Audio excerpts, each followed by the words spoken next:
la maison au Noël perdu. Au nord d'un vaste pays enneigé, dans un petit village niché entre les montagnes, se dressait une vieille maison. Cette maison, autrefois pleine de vie, appartenait à Madame Pommefeuille, une ancienne directrice d'école. Elle avait consacré toute sa vie à enseigner et à aimer les enfants de son village. Son immense maison résonnait chaque Noël des rires des petits et des grands.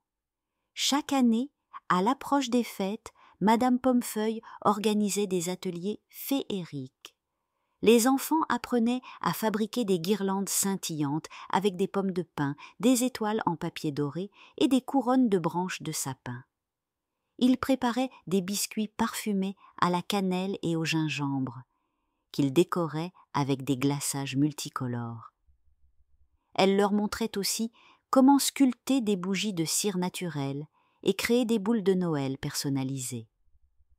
Le point culminant de chaque journée était lorsque tout le monde se rassemblait dans son immense salon. Ce salon, chaleureux et cocooning, était décoré avec soin.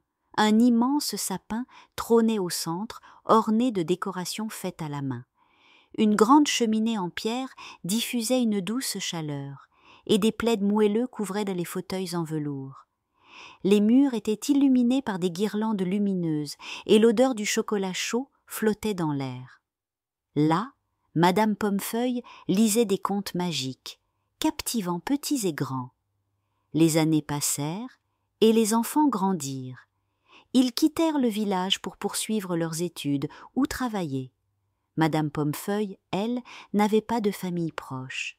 Ses élèves et leurs parents avaient été sa famille, mais désormais ils étaient absorbés par leur vie trépidante. Sa maison, jadis joyeuse et lumineuse, devint silencieuse et sombre. Elle n'avait plus la force ni les moyens de l'entretenir. Et la magie de Noël s'éteignit peu à peu. Un jour, Madame Pommefeuille prit une décision déchirante. Elle allait vendre sa maison. Un après-midi d'hiver, une famille se promenait près de la vieille maison. Le père, en la montrant du doigt, dit à ses deux enfants « Regardez, c'est la maison de mon ancienne institutrice, Madame Pommefeuille. Quand j'étais petit, on y passait toutes nos journées à Noël. On cuisinait, on fabriquait des décorations, et elle nous lisait des histoires. C'était merveilleux. Cette nuit-là, dans leur chambre, Raphaël, 10 ans, et sa sœur Gabrielle, 7 ans, discutaient.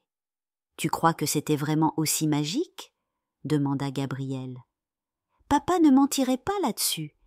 Mais pourquoi est-elle abandonnée maintenant ?» répondit Raphaël. Le lendemain matin, pendant que leurs parents étaient occupés, les enfants montèrent au grenier chercher d'anciens albums photos. Après des heures de recherche, ils trouvèrent enfin des photos de cette époque. Ils furent émerveillés. Des images montraient leur père enfant, souriant, entouré de ses amis, décorant des biscuits ou écoutant une histoire au coin du feu. « Comment ont-ils pu oublier tout ça ?» murmura Gabrielle, les larmes aux yeux. Raphaël, ému, la consola. « Ne t'inquiète pas, on va faire quelque chose. » Le lendemain, dans la cour de l'école, Raphaël et Gabrielle réunirent leurs camarades. Ils leur expliquèrent l'histoire de Madame Pommefeuille et de sa maison magique. Les enfants furent enthousiastes. « Ma maman m'en a parlé, » dit l'un. « Mon père aussi, » ajouta un autre. Ensemble, ils élaborèrent un plan. Ils décidèrent de redonner vie à la maison et à la magie de Noël. Mais comment faire sans argent ni ressources? La réponse leur vint rapidement. Ils utiliseraient leur créativité, leur solidarité et l'aide des anciens du village. Pendant les jours qui suivirent, les enfants parlèrent à leurs parents et grands-parents. Beaucoup furent touchés par leur démarche et décidèrent de les aider. Les anciens du village se souvenaient avec émotion des Noëls chez Madame Pommefeuille et furent ravis de contribuer. Un groupe d'adultes nettoya et répara la maison. Les enfants confectionnèrent des décorations avec des matériaux simples, des guirlandes en papier, des étoiles découpées dans des journaux et des boules de Noël peintes. Les mères préparèrent des gâteaux et du chocolat chaud. Les pères construisirent une grande table en bois pour les ateliers. Le jour de Noël, Madame Pommefeuille, qui n'était au courant de rien, fut invitée par Raphaël et Gabriel à une promenade. Quand elle arriva devant sa maison, elle ne put retenir ses larmes. La maison était illuminée comme autrefois, et une foule joyeuse l'attendait. Les enfants l'accueillirent avec des chants de Noël, et elle fut guidée à l'intérieur. Tout était redevenu comme avant, voire mieux. Elle retrouva ses anciens élèves, devenus adultes, et découvrit leurs enfants. Les rires résonnaient à nouveau dans la maison, et la magie de Noël brillait de mille feux. Ce Noël fut le plus beau de tous pour Madame Pommefeuille. Elle comprit qu'elle n'était pas seule. Sa famille s'était agrandie. Désormais, chaque année, sa maison redeviendrait le centre de la magie de Noël du village. La vieille dame décida de ne pas vendre sa maison.